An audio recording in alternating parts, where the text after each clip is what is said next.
Hi there, Lindsay here from Vibrant Coaching. Today I was going to ask you to just be curious and open-minded and just have a little think about looking at your pain in a slightly different way. So with me, my past experience with chronic pain was my back mainly. I had it in my shoulder, in my groin and a few other places, but I'm just going to use the back as an example. When I'm talking about pain, this pain could be anywhere. So latest findings and research in neuroscience can absolutely demonstrate that all pain is created in the brain.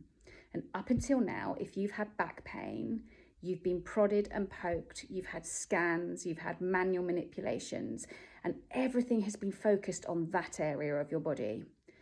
And you're probably thinking, well, yeah, that's right, I've got back pain. Well, yes, but remember, all pain is created by the brain. So as I've said in previous videos, if you actually do injure yourself, so if I slipped over and walked into my garden and twisted my ankle and got a really bad sprain, the brain is actually sending the pain. So the ankle is sending a message all the way up to the brain, but the brain's creating the pain that we feel to stop us from putting any more pressure on, a real injury.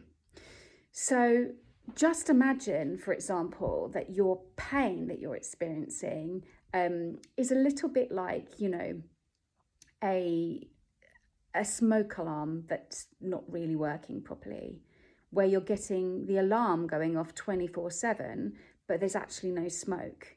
And that's what's happening with chronic pain. We start to fear the pain itself. So there is an emotional driver, there is a stressor that is driving the pain. And unfortunately, it becomes a vicious cycle because the more we fear movement, the more we fear having another doctor's appointment, the more we fear doing certain things because of our pain, our brain creates more pain as a defense mechanism, as a protective mechanism, which is ramping up our nervous system. So yeah, it's a new concept, I appreciate that. But when I learned this, when I realized I actually, despite my diagnosis or diagnoses, many different things I was told, I wasn't damaged. Actually, physically, I wasn't damaged and everything was okay. The pain was reversible because the brain pain is totally reversible. You can unlearn your pain. So just have a think about that and see how that makes you feel about the fear that you have in relation to the pain you're experiencing.